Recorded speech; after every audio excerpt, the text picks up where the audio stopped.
ये इस समय जहाँ हम जा रहे हैं इंडिया का आखिरी गांव होगा। ये देखिए सारे कपड़े ये हाथ से बने हुए हैं। आंटी जी देखो हाथ से बना रही हैं।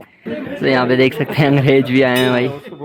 ये देखिए आंटी जी कितनी बूढ़ी हैं तब भी वजन उठा रही हैं। कैसे हो आंटी जी आप? ठीक है बेटा। आज मैं आप सभी को घर बैठे लेकर जाऊंगा भारत के आखिरी गांव, जिसे माना गांव के नाम से जानते हैं, जिसकी सीमा चाइना से लगती है। साथ ही उस जगह भी मैं आपको लेकर जाऊंगा जहां पर महाभारत और 18 पुराण लिखे गए थे, जिसे हम व्यास पोथी के नाम से जानते हैं। वीडियो पसंद आए तो चैनल को सब्सक्राइब कीजिएगा, साथ ही बाकी सभी के साथ शेयर कीजिएगा।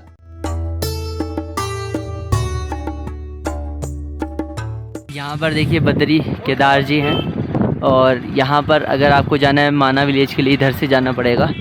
इधर आपका बस स्टैंड है जहाँ से मैं रात में आया था। रात में मैं यहाँ से आया था, मंदिर की तरफ चला गया था। उधर मंदिर है, बहुत ही प्यारा व्यू। और इधर मैं जा रहा हूँ माना विलेज की तरफ, जो कि इंडिया का सबसे आखिरी गांव है, लास्ट विलेज ऑफ इंडिया है। तो फ़िलहाल मैं बद्रीनाथ धाम से जा रहा हूँ माना विलेज के लिए, जो कि यहाँ से लगभग अगर पैदल चल के जाता हूँ तो 3 किलोमीटर का होता है। मैंने वहाँ पर बैग जमा कर दिया है एक दुकान पे। यहाँ से वैसे तो टैक्सी मिल रही है 500 साढ़े 500 रुपये पर टैक्सी का बोल रहे हैं, जिसमें 7-8 लोग जाते हैं। बट मैं तो अकेला हूँ, इतने लोगों को कहाँ से कन्विंस किया जाएगा। तो बस निकल रहे हैं ऐसे पैदल। यहाँ पर देखिए हमारे सुरक्षा बल हैं, आर्मी है, क्योंकि ये इंडिया का आखिरी विलेज है इस वजह से। बद्रीनाथ धाम से अगर आप माना विलेज जाना चाहते हैं, जो कि इंडिया का आखिरी गांव है, उसके लिए लगभग आपको 3.5 किलोमीटर लंबी दूरी तय करनी पड़ती है। अगर आप चाहते हैं तो टैक्सी में भी ज़रूर जा सकते हैं, जिसके लिए आपको 500 रुपये तक खर्च करने होंगे, जिसमें आपका आने जाने का किराया इंक्लूड है। एक टैक्सी में लगभग 8 से 10 लोग बहुत ही आराम से आते हैं, तो काफ़ी ज़्यादा सफिशेंट किराया रखा गया है। माना विलेज में जैसे ही आप पहुँचते हैं, जहाँ पर आपको टैक्सी स्टैंड पर टैक्सी उतारती है, उसके बाद आपका सारा सफ़र पैदल ही होता है, जिसमें लगभग आपको 2 से 2.5 किलोमीटर पैदल चलना होता है, जिसमें आप लगभग सारी जगहें कवर कर लेते हैं, इंक्लूडिंग माना विलेज, व्यास पोथी और गणेश गुफा। बाकी सभी जगहें भी आप इसमें कवर कर लेते हैं।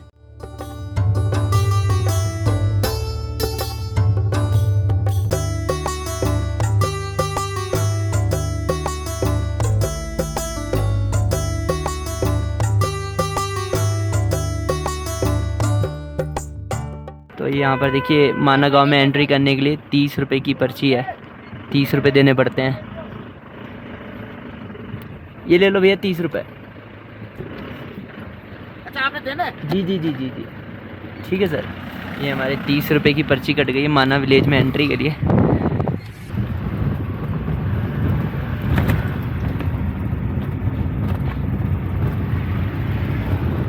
ये इस समय जहाँ हम जा रहे हैं इंडिया का आखिरी गांव होगा। मतलब इससे आगे अगर हम जा रहे हैं तो यहाँ पे जो सीमा लग रही है वो चाइना की सीमा लग जाती है। तो हम वहाँ तक जाएंगे जहाँ तक अपना भारत है, अपना इंडिया है, और अपना देश तो अलग ही होता है। तो अभी हमें जो टैक्सी है उसने छोड़ दिया है लगभग 3 किलोमीटर आगे, और यहाँ से जो विलेज है, पूरा जो गाँव है वो शुरू होता है। काफ़ी प्यारा माहौल है, बहुत ही अच्छा यहाँ पर एनवायरनमेंट है। और उसके बाद चाइना शुरू हो जाता है आगे। यहाँ से जो माना विलेज है वो शुरू होता है। यहाँ पर देखिए ये नदी जा रही है, उस साइड बद्रीनाथ धाम है।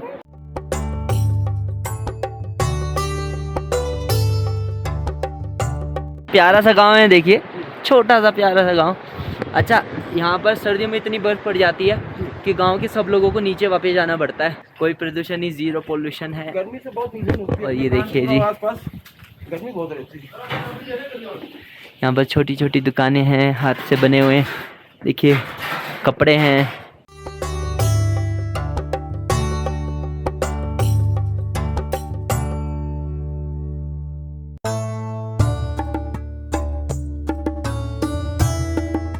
ये देखिए सारे कपड़े ये हाथ से बने हुए हैं। आंटी जी देखो हाथ से बना रही हैं।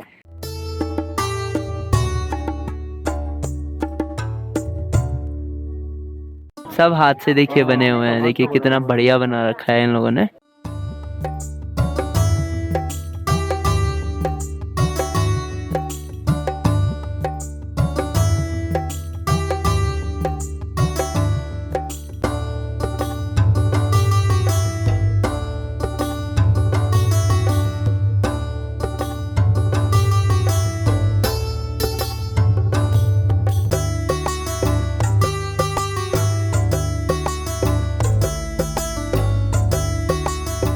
ये देखिए यहाँ पर इतनी ऊंचाई पर भी शॉप वगैरह है खाने पीने के लिए। देखो सब्जी वब्जी है, क्या बात है।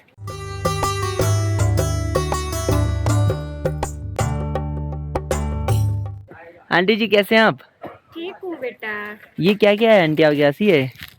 ये क्या है? ओ बेटा जम्बू फरण, ये किस इस्तेमाल में आता है ये? ये सब्जी दाल में तड़का मारते हैं। अच्छा जैसा सब्जी। आप जीरा का लगाते हैं। अच्छा जीरा की जगह इसका लगाते हैं। ये भी यही है आंटी? ये चाय मसाले है। अच्छा ये चाय मसाला है। ये ग्रीन टी के लिए है क्या? ग्रीन टी नहीं है, ग्रीन टी दूसरी है। ग्रीन टी कौन सी है आपके पास? ये है ग्रीन टी। अच्छा ये आपका ग्रीन टी है। तो कितने रुपए का पैकेट आता है अंकल? 10 है। अच्छा 10 रुपए का पैकेट है ये। ये 50 के है। अच्छा ग्रीन 50 टी वाला है। पैकेट है। ये ग्रीन टी है। तो इसको कैसे पीना होता है आंटी? इसमें चाय पत्ती नहीं डालते हैं। बस पानी, गर्म पानी में डालना है इसको? पानी उबाल लीजिए, हल्का सा कलर आएगा। जी जी जी। अगर आप चीनी का इस्तेमाल करते हैं चीनी डाल लीजिए। एंड ये क्या आंटी? वो केदार कड़वी है, ये शुगर के लिए। शुगर के लिए है। इसको कैसे यूज में लेते हैं आंटी? इसको रात को सोते समय एक गिलास में पानी लीजिए, 4-5 पीस भिगा लीजिए, सुबह खाली पेट पानी पीना है। बस वो पानी पीना है हाँ। और छाल को फेंक देना है? हाँ, खाली पानी पीना, फिर उसमें पानी डाल लीजिए। अच्छा उसी छाल में दोबारा पानी डाल लो? हाँ, जब तुम तक पानी में कड़वेपन रहेगा तब तक जड़ काम करेगा। अच्छा जब तो ये पक्का हटा देगा, शुगर के लिए बढ़िया रहेगा। करेगा, कंट्रोल करेगा। कितने का आंटी है? ये 25 के। 25 के हैं। तो मैं 2 ले लूँ आपसे? हाँ, 50। मैं आंटी से 2 ये ले रहा हूँ, ठीक है। और ये क्या आंटी जी? ये नजर बट्टू है। ये किस चीज के लिए इस्तेमाल में आता है?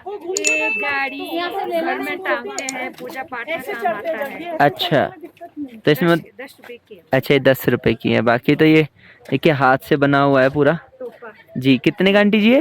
वो 150 के। 150 का? ऊन की है। ऊन का पूरा बना हुआ है। हाँ, पहन के देख सकता हूँ आंटी? हाँ। हाँ कैसा लग रहा हूँ आंटी मैं? बहुत अच्छा लग रहा है, पहाड़ी जैसे लग रहे। बहुत नहीं अच्छे सही लग रहे। बताओ। सच बहुत अच्छे लग रहे। देखो मुझे देखना पड़ेगा कि मैं लग कैसा रहा हूँ। बहुत अच्छे लग रहे बेटा। ठीक है। और ये आ गया मफलर। ये कितने का आंटी? हाय भंडार। ये 500 रुपए का है। ओके ये तो 30 बच्चे हैं। एक ये बना रहे। अच्छा एक ये बना रहे हैं आप? तो इसको बनाने में कितना टाइम लग जाता है आपको? 2 दिन भी लग सकता है, 3 दिन भी लग सकता है। अच्छा 2-3 दिन। घर का काम भी करना है? घर का काम है, आप यहीं पे हो। अच्छा शाम तक यदि माना कब बंद कब हो जाता है? बर्फ कब पड़ जाती है यहाँ? जब कपाट बंद हो। कब? बर्फ अक्टूबर में भी पड़ सकता है। अच्छा अक्टूबर में पड़ जाता है? हाँ, कभी अक्टूबर जैसा मौसम होगा। जी जी। विलेज में आके बहुत अच्छा लग रहा है और यहाँ के लोग बहुत ही स्वीट हैं, बहुत ही अच्छे हैं। ये देखिए यहाँ पर पेंट कर रहे हैं।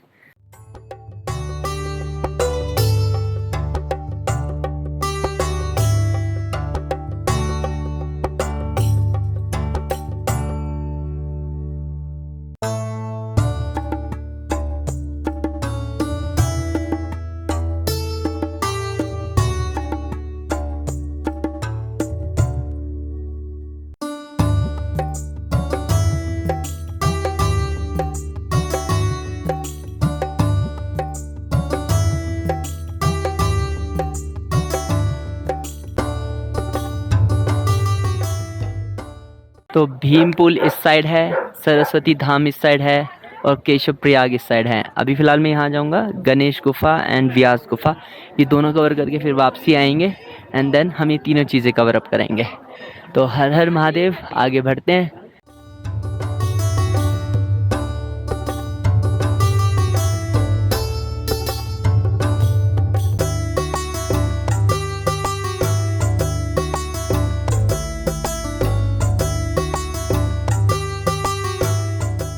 अब मैं पहुंच चुका हूं गणेश गुफा में, जहां की मान्यता मानी जाती है कि गणेश जी ने बिना रुके अपने दोनों हाथ से एक साथ ही महाभारत यहां पर लिखी थी। और माना जाता है कि महर्षि व्यास जी ने महाभारत लिखने के लिए गणेश जी को कहा था, जिसके बाद गणेश जी ने पूरी महाभारत बिना रुके यहाँ पर ही लिखी थी। इस गांव का प्राचीन नाम मणिभद्रपुरी है। मणिभद्र नाम का एक यक्ष यहाँ का राजा हुआ करता था, उसी के नाम से यहाँ का नाम मणिभद्रपुरी हुआ। धीरे धीरे बोलते बोलते उसका पुराण सुन के माना हो गया।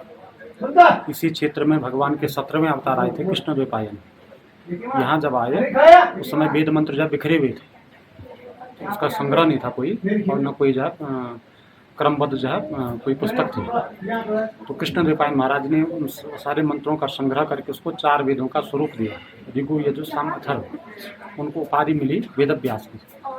उसके पश्चात जब उन्होंने वेद को समझने के लिए, वेद को जो है हर कोई समझ सके, इसके लिए पंचम वेद के रूप में इतिहास और पुराण की रचना की। रचना करने के बाद गणेश जी को कहा कि आप इन ग्रंथों को लिखिए, क्योंकि उसमें लिखने की परंपरा नहीं थी, सारा कुछ जो है मौखिक परंपरा में चलता था। तो गणेश जी ने शर्त रखी कि मैं लिखूंगा लेकिन रुकूंगा नहीं, क्षण भर के लिए भी रुका तो चले जाऊंगा। तो व्यास जी ने भी कहा ठीक है महाराज, रुकना नहीं, लेकिन जो कुछ मैं बोलूँगा आप समझ के लिखना है। ऐसी दोनों में शर्त हुई थी। ऐसी मान्यता है कि यहीं पर जो है गणेश जी ने लिखना प्रारंभ किया था। व्यास जी बोलते जाते थे, बीच बीच में जब व्यास जी को समय चाहिए होता था, एक कठिन श्लोक, कूट श्लोक उसको कहा जाता है, ऐसा श्लोक बना के सुना देते थे। जब तक गणेश उसका भाव निकालते थे, अर्थ समझते थे, तब तक वो अपना जो है संध्या वंदन नित्य कर्म इत्यादि से निवृत्त होकर फिर से बोलने बैठ जाते थे। ऐसे करके व्यास जी बोलते गए थे और गणेश जी जो है पुराण और महाभारत की कथाओं को लिखते गए थे इस स्थान में। गणेश मंदिर में आने के बाद में आपको गणेश जी की प्राकृतिक गुफा के दर्शन होते हैं, जहां पर मान्यता मानी जाती है कि गणेश जी ने अपने दोनों हाथों से यहां पर बैठकर ही पूरी महाभारत का वर्णन किया था, जिससे कि समाज में सभी व्यक्तिगण, सभी भक्तगण महाभारत को अच्छे से समझ सकें।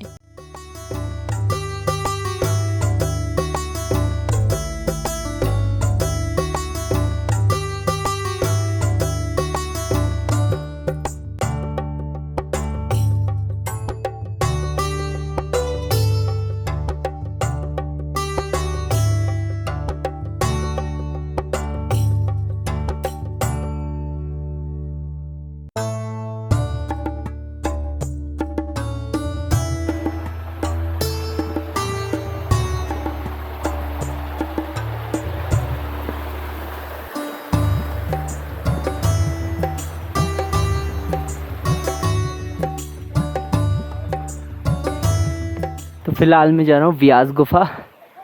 यहाँ पे देखिए लिखा भी है, ये देखिए सामने का व्यू कितना प्यारा है।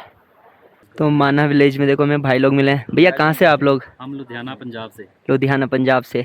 तो सफ़र कैसा रहा अभी तक का आपका? बहुत बढ़िया। माना विलेज कैसा लगा आपको? बहुत अच्छा, आपसे मिलकर थैंक यू सो मच भाई।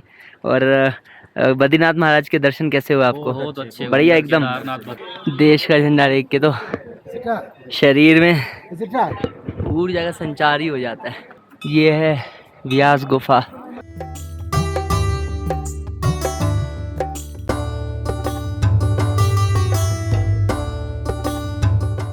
दस 10,000 कुछ फीट है। ओके, तो यहाँ स्नो तो कब पड़ जाती है? स्नो नवंबर में तो बंद करके जाना पड़ जाता होगा आपको। ओके, और कितने महीने खुलती है ये? 6 महीने। 6 महीने खुलती है। 6 महीने बंद है, 6 महीने खुलती है।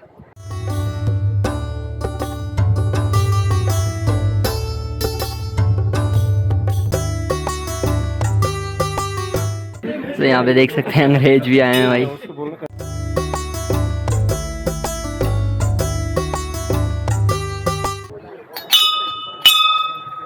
ये है व्यास पोथी। देखिए एक के ऊपर एक लेयर की तरह, किताब की लेयर की तरह है। तो वेद व्यास जी ने इसी पावन गुफा में बैठ कर के हमारे जितने भी ग्रंथ, वेद, पुराण, शास्त्र हैं, सबकी रचना यहीं पे की थी। लेकिन महाभारत लिखने के लिए समय की कमी होने के कारण गणेश जी को बुलाया गया, क्योंकि द्वापर का अंतिम समय था और कलयुग आने वाला था। तब गणेश जी ने शर्त रखी कि श्रुते तत्प्राह विघ्नेषु यदि मेरी लेखनी क्षणम, कि लिखते वक्त मेरी लेखनी क्षण भर भी रुकनी नहीं चाहिए। रुक गई तो आगे नहीं चलेगी, क्योंकि गणेश जी दोनों हाथों से लिखा करते थे। तो यहाँ से वेद व्यास जी महाभारत बोले, नीचे गणेश गुफा में गणेश जी लिखते गए। महाभारत के बाद भी वेद व्यास जी को जब आत्मसंतुष्टि नहीं हुई तो इस स्थान को छोड़ देते हैं और यहाँ से उदास होकर के सरस्वती नदी के किनारे जाकर के बैठ जाते हैं।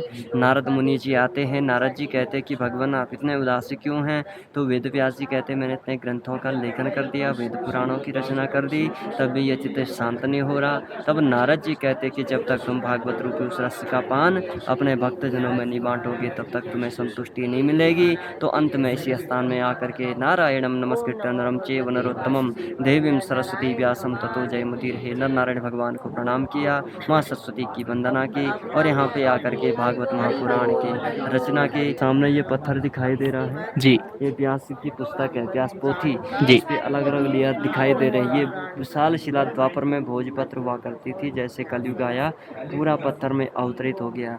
तो जब बद्रीनाथ में जो भगवान विष्णु जी की मूर्ति विराजमान है, वो मूर्ति किसी कलाकार ने नहीं बनाई, वो स्वयं भू विष्णु है। जब द्वापर का अंतिम समय था, कलयुग आने वाला था, तो भगवान विष्णु शालिग्राम पत्थर की मूर्ति में विराजमान हुए। कहा कि जो भक्त श्रद्धा भक्ति से मेरी मूर्ति के दर्शन करेंगे, उनको मेरे साक्षात दर्शनों का फल प्राप्त होगा। तो समय ऐसा आ गया था कि मूर्ति पूजना ही बंद हुआ। तो बद्रीनाथ के पुजारियों ने मूर्ति को नारद कुंड में छुपा दी थी, और जब पुनः मंदिरों में मूर्तियों की स्थापना दोबारा होने लगी और बद्रिकाश्रम न हो पाई, तो सारे देवी देवता जो है भगवान शिव के शरणागति हुए। तो भगवान शिव कहते मैं स्वयं आदि गुरु शंकराचार्य के रूप में जन्म लूँगा। तो 2000 वर्ष पहले आदि गुरु शंकराचार्य जी को स्वप्न होता, वो देखते कि मूर्ति तो नारद कुंड में पड़ी हुई है।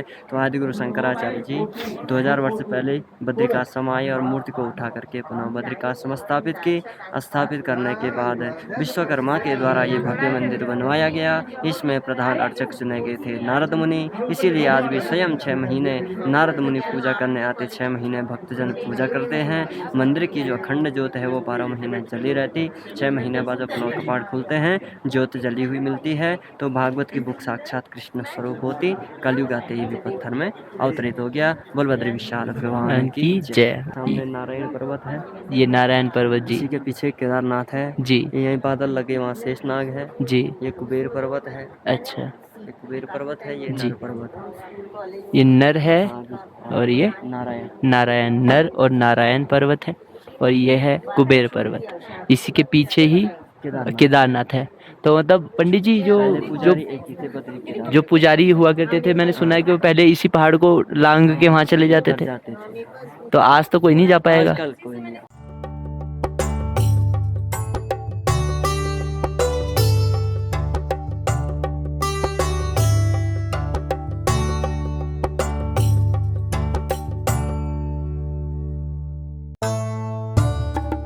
ये लास्ट विलेज ऑफ इंडिया भी है, और इसके बाद आपको पता है कि चाइना लग जाता है, और काफ़ी सेंसिटिव एरिया भी ऐसा है देखा जाए तो। बाकी यहाँ पे किसी तरीके की कोई दिक्कत नहीं है, लोग रहते हैं लगभग 5-6 महीने यहाँ पर रहते हैं। उसके बाद यहाँ पर स्नोफॉल हो जाता है सारे में, सब लोगों को गांव से छोड़कर नीचे जाना पड़ता है। हालांकि यहाँ पर ये पक्के मकान तो बन गए हैं, बट इतनी बर्फ़ में रहेगा कौन जब 5-6 फीट 8 फीट ज़्यादा बर्फ़ गिर जाती है। यहाँ की जो एल्टीट्यूड है वो है लगभग 10-10,500 फीट का एल्टीट्यूड है। यहाँ पर 10-10,500 फीट पे भी बर्फ़ गिर रही है। ये सामने वाला जो पहाड़ बताते हैं, जस्ट इसके पीछे केदारनाथ है। भैया इस वाले पहाड़ के पीछे केदारनाथ है ना? जस्ट पीछे। तो कभी आपने सुना है कोई गया है सच में? प्राचीन काल में जाते थे, अब तो अभी तो कोई नहीं जा सकता ना। बाकी जस्ट इसके पीछे केदारनाथ बता रहे हैं। तो भैया आप यहाँ पे 5-6 महीने रहते होंगे, 6 महीने उसके बाद कहाँ जाते हैं आप? भूपेश्वर जाते हैं। गोपेश्वर। गोपेश्वर रहते हैं, तो वहाँ भी आपने अरेंजमेंट घर वहाँ भी होगा, यहाँ भी होगा। ये देखिए आंटी जी कितनी बूढ़ी हैं तब भी वजन उठा रही हैं। कैसे हो आंटी जी आप? कैसे हो आप? ठीक है बेटा। ये देखिए छोटा सा डॉगी। तो फिलहाल हम व्यास गुफा और गणेश जी की गुफा तो करके आ गए। 3 रह गया हमारा, भीमपुल, सरस्वती धाम और केशव प्रयाग। अब ये 3 के लिए चलते हैं अंकल जी आगे, ठीक है?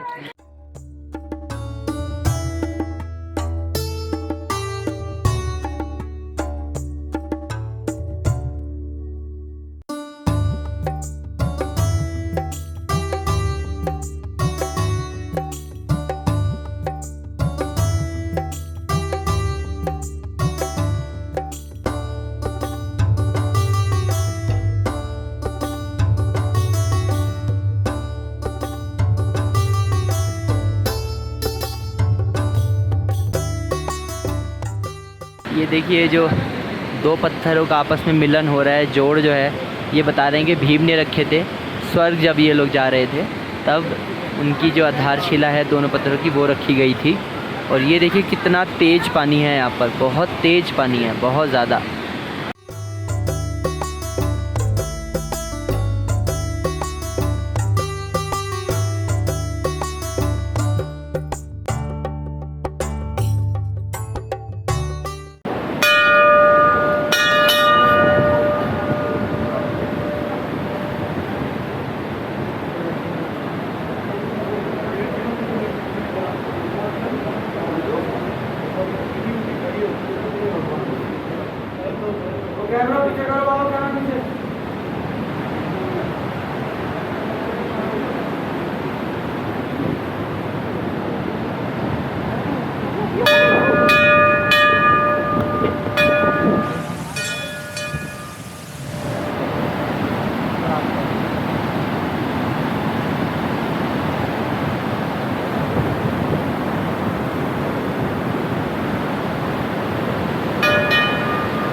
स्टॉप।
उम्मीद करता हूँ आप सभी को वीडियो ज़रूर पसंद आई होगी। मिलेंगे आप सभी से अगली वीडियो में, जहाँ पर मैं आप सभी को वासुधारा ट्रैक पर लेकर जाऊंगा, जो कि माना विलेज से लगभग 5.5 किलोमीटर दूरी पर स्थित है।